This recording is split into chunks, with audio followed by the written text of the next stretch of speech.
방금 읽은 본문을 중심으로 우리의 시편이라는 제목의 말씀을 나누겠습니다. 사실 어떤 사역이나 커다란 어떤 뭔가를 진행을 하게 될 때마다 저는 오늘 본문이 좀 떠오르더라고요. 왜냐하면 오늘 본문이 우리가 얼마든지 맞닥뜨릴 수 있을 만한 이 일에 대한 이야기를 담고 있기 때문입니다. 본문은 느헤미야가 예루살렘 성벽을 다시 재건하기 시작한 때의 모습을 보여줍니다. 간단하게 이 앞에 상황을 돌아보면 느헤미야가 이 성벽을 재건하기로 결정을 한 건 당연히 자기 자신을 위한 것은 아니었습니다.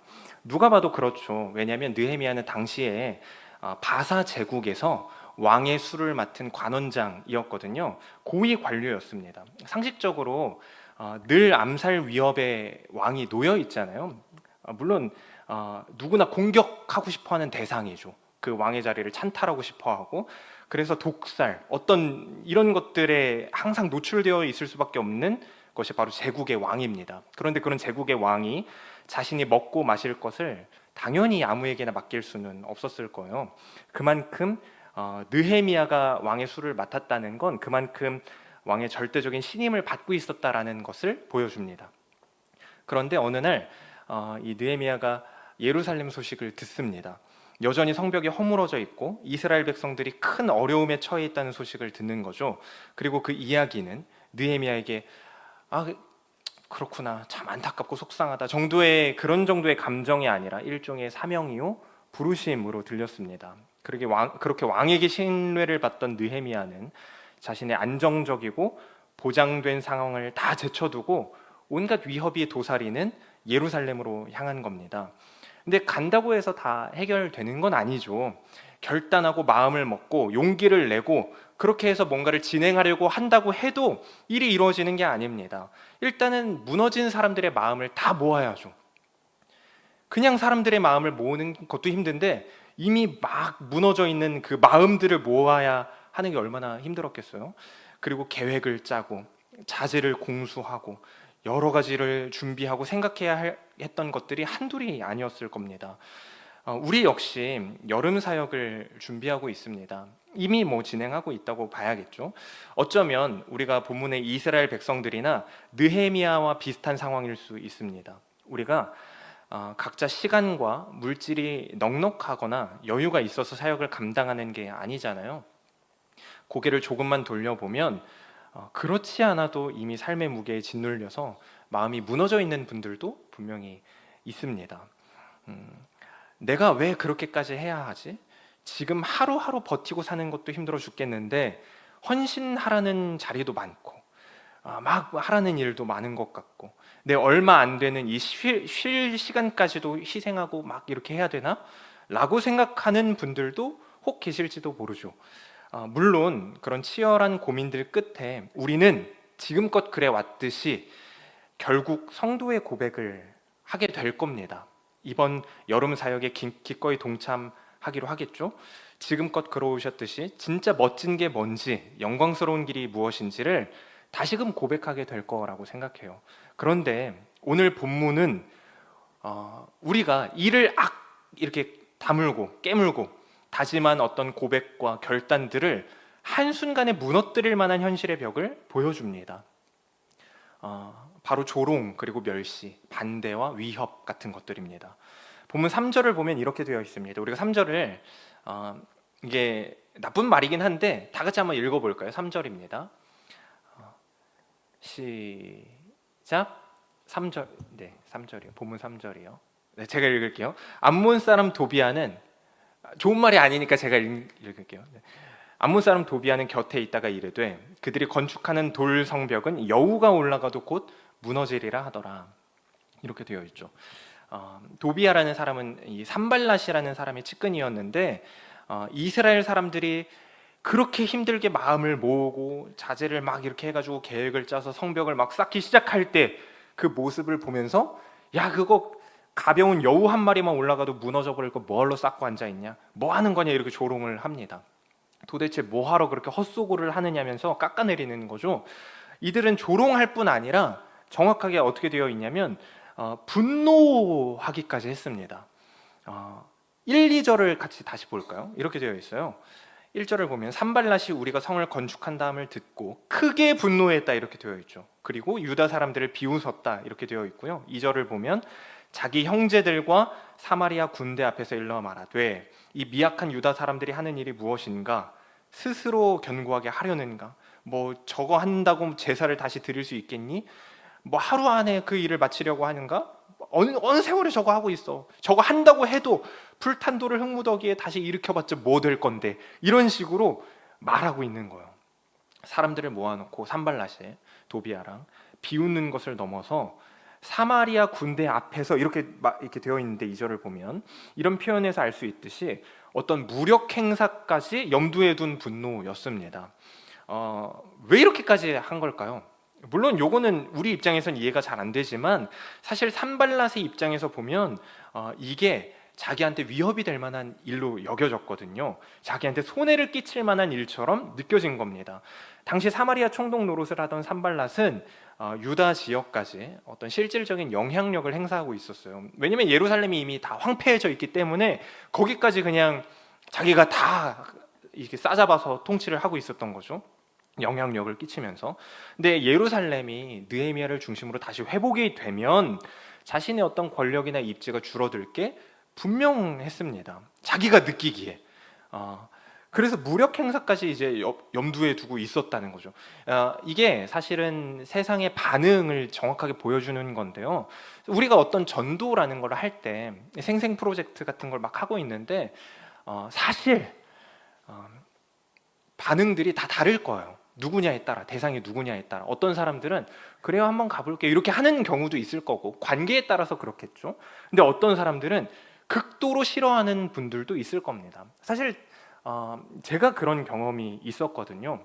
위협으로 느끼고 손해를 끼칠 것처럼 느끼는 분들이 실제로 계세요. 왜냐하면 교회는 맨날 헌금만 하라 그러고 뭐만 하라 그러고 쉬는 시간 반납하라 그러고, 사실 우리가 사역할 때 앞서서 얘기했던 그 모든 것들이 다 위협과 손해요, 자기의 주머니에 있는 걸 털어갈 것처럼 느끼는 사람들이 있는 거죠. 그래서 굉장히 분노하는 겁니다.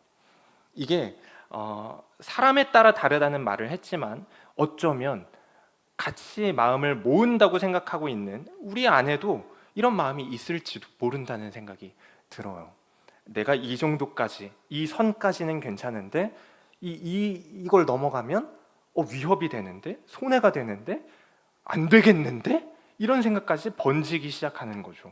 산발랏이 그래서 이렇게 한 겁니다. 괜히 화내고 막 사이코라서 그런 게 아니에요. 자기의 입지가 약해질지도 모르는 상황 앞에서 크게 분노한 겁니다.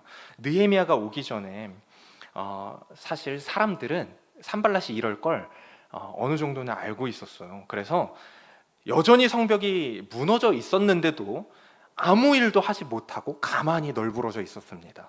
예루살렘, 이스라엘 사람들이 뭔가를 하려 그러면 주변에서 분명히 방해와 위협이 있을 거라는 것을 알았기 때문에 그게 두려웠던 거죠. 그래서 위축되어 있었습니다. 그런데 어느 날 느헤미야가 왔고 다시 하나님의 백성으로서의 정체성을 내가 회복해야겠다 다시 다짐하게 됐고, 그래서 기꺼이 다시 한번 그래, 성벽을 쌓고 하나님 나라 이 일 가운데 내가 동참해보자, 정체성을 제대로 회복해보자라고 다짐한 채 도전한 겁니다. 이 성벽을 쌓는다는 게 그래서 그냥 무너진 거 다시 건물 쌓는 그런 개념이 아닌 거예요. 도전 앞에 서보기로 한 겁니다. 산발랏이 저럴 거라는 게 예상이 됐던 일인데 그래서 괜찮았을까요? 이 문제는 완전 다르죠. 그렇지 않죠. 아무리 각오하고 예상했던 일이 닥친다고 해도 막상 그게 내일이 되면 결코 쉽지 않습니다. 군대 가면 힘들 거야 라고 예상하고 간다고 해서 그게 안 힘들어지는 게 아니잖아요. 덜 힘든 게 아니잖아요. 열심히 했다고, 저 같은 경우엔 열심히 했다고 칭찬만 안 해줘도, 그러니까 막 욕하고 그런 게 아니라 칭찬만 안 해줘도 서운한데, 쫌생이라 그게 이제 어쩌면 우리인데, 하물며 조롱까지 받으면 우리의 이 멘탈이 견딜 수 있을까요? 사람들의 말이나 평가에 목매지 마라. 그거 아무것도 아니다. 하나님 앞에서만 하나님의 평가에만 목매라. 이런 설교를 우리가 정말 많이 들었습니다. 그러지 말아야지. 사람들이 뭐라 해도 내가 하나님 앞에 바로 서면 괜찮은 거야 라고, 그래서 여러 번 다짐도 해봤죠. 그런데 개인적으로는 이렇게 내가 뭔가를 도전하고 해보기로 했을 때 이런 비방과 욕설과 심지어는 분노하는 모습과 위협을 받는다면 이건 정말 상상만 해도 지치게 되는 일이 아닐 수 없습니다. 성벽을 중수하던 이스라엘 백성들이 맞닥뜨린 이 산발락과 도비아의 조롱이 정말 정확하게 그랬죠. 그들은 다시 세우고 있는 이 성벽을 먼지더미, 쓰레기라고 말하는 식으로 아주 노골적으로 원색적인 도발을 했습니다. 원색적인 내용의 도발을 했죠. 이런 말들은 단지 어떤 이스라엘 백성들이 야 니네 뭐 기술도 없는데 무슨 뭐 그런 거 가지고 만들어봤자 금방 무너질 걸, 이런 정도의 어떤 기술이나 힘을 평가절하하는 게 아니었습니다. 그들의 믿음과 하나님을 향한 헌신 자체를 비우는 것과 마찬가지였습니다. 왜냐면 표현이 이렇잖아요. 재물을 드리려느냐? 뭐 그거 금방 끝나겠느냐? 하루아침에 끝나겠느냐? 이 말을 우리식으로 바꾸면 너가 아무리 기도하고 헌신하고 예배한다고 해서 대단한 변화가 일어나겠느냐? 이런 말이거든요. 여우가 올라가도 무너질 거야. 이런 말은 너희 수고와 그 눈물 해봤자 아무것도 아니야. 아무 의미 없어. 이런 말과 똑같은 거예요. 오늘 우리도 신앙으로 잘 살아보려고 할 때, 헌신하려고 할 때 이런 소리를 듣는 것 같은 때가 있을 수 있습니다. 특별히 우리가 여러 가지 에너지를 쏟고 시간을 쏟고 물질을 쏟고 했는데도 불구하고 어떤 뭐 시기나 질투건 아니면 어떤 식의 비난이건 비판이건 전혀 예상하지 못한 어떤 식의 도전이건 이런 것들이 이제 맞닥뜨려질 때가 있죠. 이런 것들을 뭐 그런다고 해서 뭐 저 같은 경우에는 사실 우리 청소년부 아이들을 대할 때 이런 마음을 아이들은 직접 표현하지 않아도 가끔 느껴요. 그거 수련회 간다 그래서 뭐 이런 거 있잖아요. 그래서 제가 상당히 위축이 종종 되는데, 전도사님이 제 인생 책임져 줄 겁니까? 제가 놀 수 있는 시간, 심지어 방학도 줄었대. 물론 겨울방학으로 옮겨갔다는 얘기가 있는데 이거 일주일밖에 못 노는데 뭐 이런 거 있잖아요. 괜히 위축이 되는 거죠. 스스로 비판 앞에 서는 것과 똑같은 이런 악순환에 빠지게 되는데, 아무튼 그럴 때가 있죠. 이런 말을 들을 때면 마음이 와르르 무너져 내리는 게 우리입니다. 그런데 오늘 말씀은 그런 상황에 처한 느헤미야의 모습을 통해 우리에게 믿음의 일종의 가이드를 제시하는 본문입니다. 4절 5절이 그 내용인데요. 우리가 같이 한번 볼까요? 보기 전에 미리 말씀을 드리면 우리가 예상했던 것과는 다른 반응일 수 있어요. 이제 4절 보면 이렇게 되어 있습니다. 우리가 한 목소리로 4절 5절을 함께 읽겠습니다. 시작. 우리 하나님이여 들으시옵소서. 우리가 업신여김을 당하나이다. 원하건대 그들이 욕하는 것을 자기들의 머리에 돌리사 노략거리가 되어 이방에 사로잡히게 하시고 주 앞에서 그들의 악을 덮어두지 마시며 그들의 죄를 도말하지 마옵소서. 그들이 건축하는 자 앞에서 주를 노하시게 하였음이니이다 하고, 느헤미야는 방금 읽은 이 내용이 뭐죠? 기도하는 내용이잖아요. 근데 기도를 어떻게 하나요?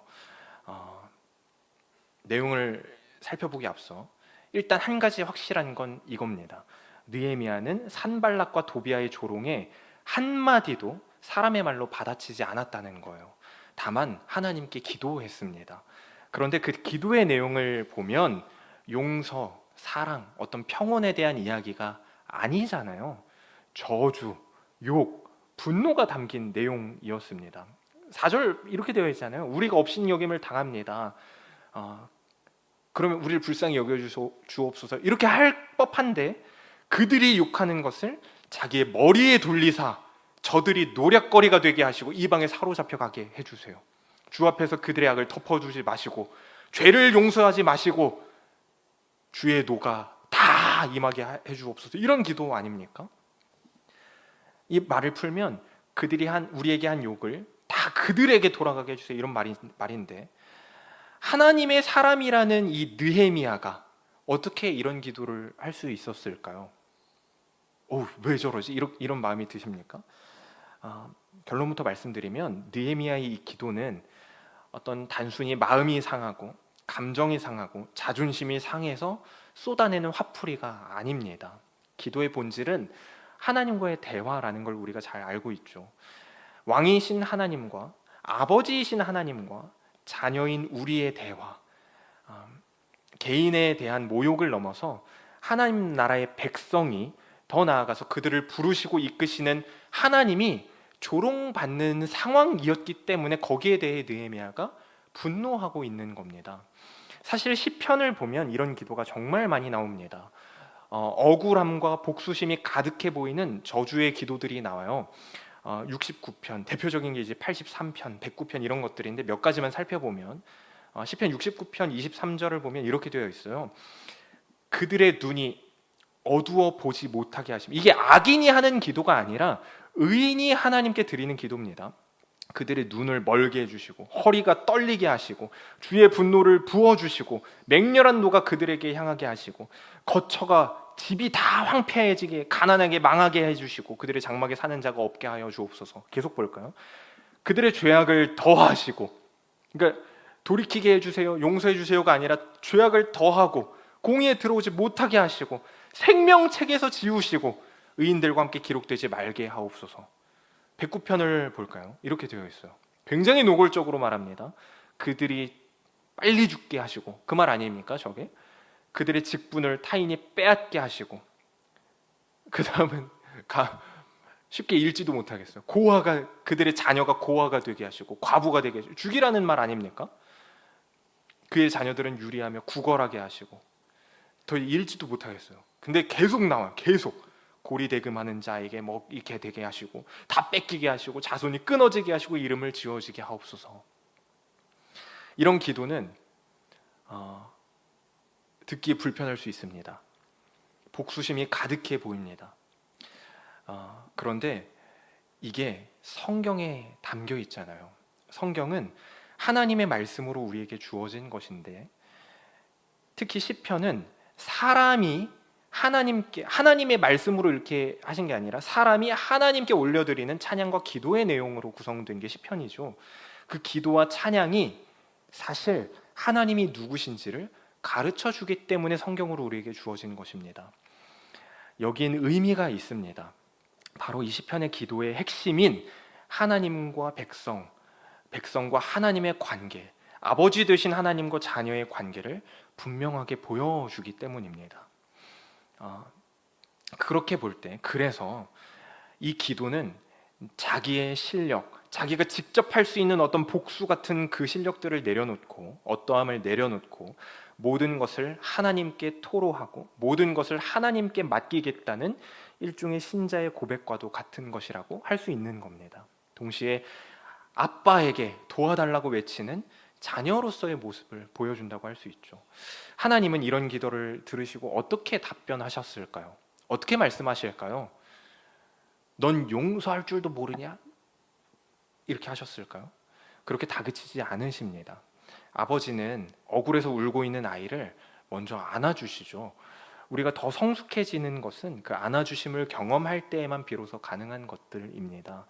하나님을 나의 진정한 왕으로, 주님으로 여기던 느헤미야가 그랬습니다. 그래서 대적들에게 반응하지 않았습니다. 그는 예전에 자기가 바사 왕궁, 그 왕의 고위 관직에 있었을 때부터 늘 자신의 어떤 감정이나 계획이 아니라 우리 아버지는 전능하신 하나님이다 라는 것을 고백하고 그 하나님을 의지할 줄 아는 신앙의 실력을 가지고 있던 자였습니다.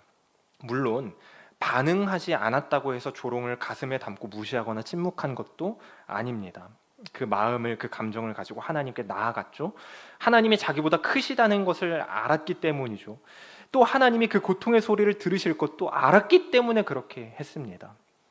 그렇다고 해서 우리가 우리는 한 걸음 더 나아가야 하는데, 그렇다고 해서 우리가 늘 그래서 나도 저주해야지, 기분 나쁜 일이 생길 때마다 욕해야지, 죽여달라고 해야지, 시편 109편을 암송해야지, 다른 거 암송 안 하고 이거 암송하고, 그렇게 우리의 그 기도를 하나님과의 대화를 그저 감정을 비워내는 용도로 활용해도 되는 건 아니라는 겁니다. 이게 우리가 알아야 하는 거예요. 기도는 하나님의 일, 우리를 통해 일하시겠다고 하시는 그 하나님의 일을 멈추지 않고 계속 해나가게 하는 동력입니다. 사역이 우리가 하는 일인가요? 우리가 계획할 수도 있죠. 계획하는 것처럼 보일 수 있죠. 우리가 기획도 하고 어떤 공연을 언제 할지, 어느 집에 가서 어떤 걸 할지 이런 거 우리가 기획하는 것처럼 느껴질 수도 있죠. 아니요, 우리가 기획하는 거 아닙니다. 물론 하나하나의 부분들은 우리를 통해서 하나님이 일하게 하셨기 때문에 우리의 힘이 당연히 들어가죠. 근데 그 모든 일은 마음을 주시고 보게 하시고 듣게 하신 하나님이 하시는 하나님의 일인 겁니다. 그렇게 볼 때 그런 모든 일들과 상황 앞에서 하나님께 나아가서 모든 걸 토로하는 그 기도는 하나님의 일하시는 그 일이 내 안에서 멈추지 않게 해달라는, 힘을 달라는, 지혜와 용기를 달라는 우리의 동력이 되는 겁니다. 그런 기도를 딛고 선 결과가 바로 오늘 본문 6절인 거예요. 우리 6절을 한 목소리로 읽어볼까요? 오늘 본문의 이 결론입니다. 시작. 이에 우리가 성을 건축하여 전부가 연결되고 높이가 절반에 이르렀으니 이는 백성이 마음을 들여 일을 하였음이니라. 6절은 정말 놀라운 내용입니다. 조롱과 비웃음 속에도 이스라엘이 멈추지 않았습니다. 어떻게 사람들이 그 조롱하는 말들에 무너지지 않을 수 있었을까요? 당연히 느헤미야의 기도에서 보았던 것처럼 모든 걸 하나님과의 관계, 그 사람과 나의 관계가 아니라 하나님과의 관계 속에서 상황을 볼 수 있었기 때문입니다. 기도함으로 하나님 앞에 서서 자신의 감정과 상황을 정리했기 때문이에요.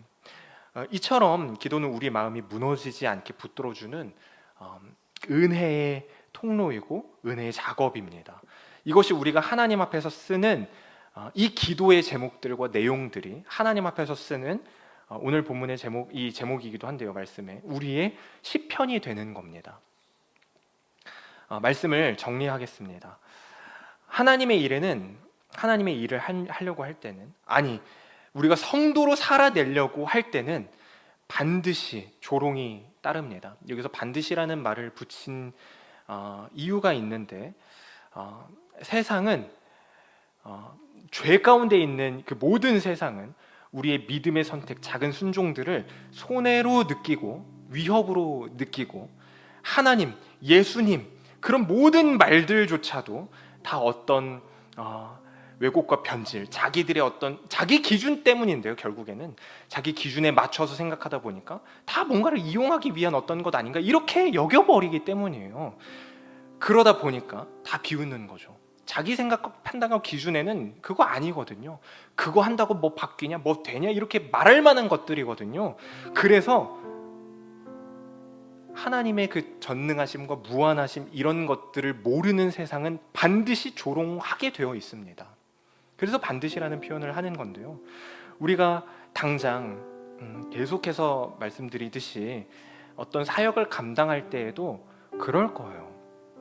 물론 우리 공동체 안에서는 그러지 말아야겠지만 여전히 나조차도, 우리조차도 깨지지 못한 부분이 있기 때문에 여전히 나의 가치관과 세상에서 배웠고 세상으로부터 심겨진 어떤 세계관 같은 것들이 아직도 깨지지 않은 부분들이 우리도 똑같이 말하게 할 수도 있죠.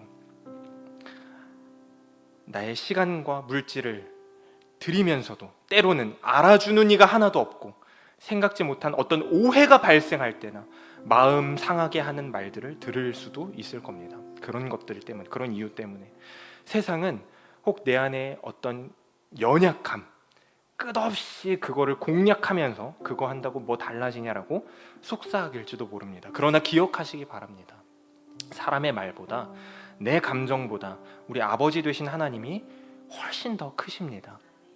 더 크다는 말은 비교의 단어이기 때문에 사실 맞지 않아요. 그게 전부입니다. 무너질 것 같은 그 순간 사람에게 반응하거나 이를 엎어버리는 대신, 무너질 것 같은 그 순간에 다 엎어버리는 대신에 하나님 앞으로 우리의 시편을, 우리의 기도를 가지고 나가야 합니다. 더 나아가서 무엇보다 사실 여기서 그치면 우리의 입술에는 어쩌면 시편 109편처럼 저주만 담길지도 몰라요. 그런데 우리는 그 자리에서도 한 걸음 더 나아갈 수 있습니다. 오늘 우리는 구약의 느헤미야보다 훨씬 더 놀라운 은혜의 자리에 있기 때문이에요. 이 느헤미야는 공의의 하나님께 원수 갚는 것을 온전히 맡기는, 그게 자신에게 있어서는 최선의 믿음이었거든요. 그렇게 어쩌면 일종의 저주의 기도를 드렸지만, 그러나 예수님이 오신 이후의 시대를 사는 우리는 그 저주를 대신 받으신 예수님의 십자가를 압니다. 예수님은 어떻게 하셨습니까? 그분은 하나님의 영광을 위해 기꺼이 십자가에서 모든 수치와 조롱을 감수하셨습니다. 그 폭력은 누가 가한 거죠? 그 조롱은 누가 한 겁니까? 유대인들로 대표되는 죄인들이 한 거잖아요. 넓은 의미에서 말하면 죄인된 우리가 한 겁니다. 저주받을 대상은 다른 데 있는 게 아니라 바로 우리였단 말입니다. 우리가 알다시피 인생은 참을 수밖에 없는 일들의 연속입니다. 죄인들의 세상이기 때문이죠. 저주받아 마땅한 사람들이 그래서 넘치는 것처럼 보입니다. 그러나 우리는 반드시 한 가지, 예수님이 이 땅 가운데서 어떻게 사셨는지를 같이 기억해야 합니다. 그분은 하나님의 영광을 위해 기꺼이 그 모든 조롱과 폭력과 비방과 위협을 감수하셨습니다. 도리어 인내와 긍휼로, 사랑으로, 마침내 자기 죽음으로 저주받은 우리를 구원하신 분이십니다. 십자가의 은혜를 깊이 묵상하고 그 복음의 능력에 우리가 사로잡히게 된다면, 그렇게만 된다면 우리는 원수를 향해서, 우리를 향한 그 손가락들을 향해서 저주를 넘어서서 긍휼과 용서, 그리고 온전한 하나님의 자녀다운 사랑의 자리로 한 걸음 더 나아갈 수 있게 될 겁니다. 이게 어떤 윤리적으로 도덕적으로 더 좋다, 성숙한 모습이다, 그런 게 아니라 복음의 능력이 그 자리까지 가게 할 거라는 말씀을 드리는 겁니다. 그러므로 우리는 내 생각을 내려놓고 하나님과의 관계, 나보다 나를 더 잘하시는, 내가 겪은 일보다 나를 더 잘하시는 그 전능하신 하나님이 우리를 가장 선하게 이끄시리라는 믿음을 가지고 상황을 해석해야 합니다. 그렇게 할 때 우리는 무너지지 않을 수 있습니다. 6절과 같은 결과를 만나게 될 수 있을 겁니다. 어떤 일을 만나건, 누구에게서 어떤 소리를 듣게 되건 간에 그것들을 하나님께로 가져가는 우리 모두 되시기를 바랍니다. 하나님의 사람으로 살기를 결단한다면 겪게 된 그 모든 일들 앞에서 정말로 6절과 같은 일들 또한 경험하게 되는, 그렇게 저주를 넘어선 새로운 복음으로의 시편을 쓰게 되는 모두 되시기를 간절히 소망합니다. 기도하겠습니다. 살아계신 하나님, 감사합니다. 우리를 하나님의 일하심 가운데로 불러주시니 감사합니다. 우리가 계획한 것 아니고, 우리가 먼저 본 것 아니고, 우리가 먼저 생각한 것 아니지만 하나님이 보게 하신 것, 듣게 하신 그 길 가운데 보잘것없고 연약한 우리, 그런 우리마저도 쓰시겠다 하시면서 불러주시니 정말 감사합니다. 하나님, 우리가 나아갈 때 우리가 갖고 있는 어떤 것, 우리가 내려놓아야 한다고 생각하는 그 무언가를 생각하다 보니 계속 계산하게 되고 그렇게 손익을 따지게 될 때가 있는데, 그러나 주님, 우리가 이미 받은 그 은혜가 무엇인지를 다시 한번 생각하게 하시고, 그렇게 다시 한번 그 자리 가운데서 얼마나 놀라운 일들을 보게 될까를 기대하게 되는 우리 될 수 있도록 주님, 이번 여름 가운데 함께하여 주옵소서. 특별히 그 모든 한 걸음 한 걸음들, 그 다짐 끝에 보게 되는 것들이 때로는 산발락과 도비아가 했던 것과 같은 비방과 비난, 어쩌면 우리의 기대를 다 무너뜨리는 그런 위협들, 오해들, 상처들일 수도 있습니다. 그러나 그때마다 하나님이 우리의 아버지 되신다는 게 어떤 의미인지를 다시 한번 마음에 새길 수 있도록 주님 붙들어 주옵소서. 무너지지 않게 하시고 끝까지 그저 묵묵히 하나님의 그 길 가운데 서 있었던 6절의 이스라엘 백성들처럼 우리가 하나님의 선하게 이끄신다는 그 말씀을 붙들고 우리 인생을 묵묵히 다시금 씩씩하게 한 걸음씩 떼어나갈 수 있도록 주님 붙들어 주옵소서. 그렇게 우리의 인생을 받아주실 것을 간절히 소망하오며 우리의 삶을 주님께 의탁하오며 감사드리며 살아계신 예수님 이름으로 기도드립니다. 아멘. 우리 함께 주기도문으로 예배 마치겠습니다. 하늘에 계신 우리 아버지여, 이름이 거룩히 여김을 받으시오며 나라가 임하시오며 뜻이 하늘에서 이루어질 것 같이 땅에서도 이루어지이다. 오늘 우리에게 일용할 양식을 주시옵고 우리가 우리에게 죄진 자를 사여준 것 같이 우리 죄를 사여 주시옵고 우리를 시험에 들게 하지 마시옵고 다만 악에서 구하시옵소서. 되게 나라와 권세와 영광이 아버지께 영원히 있사옵나이다. 아멘.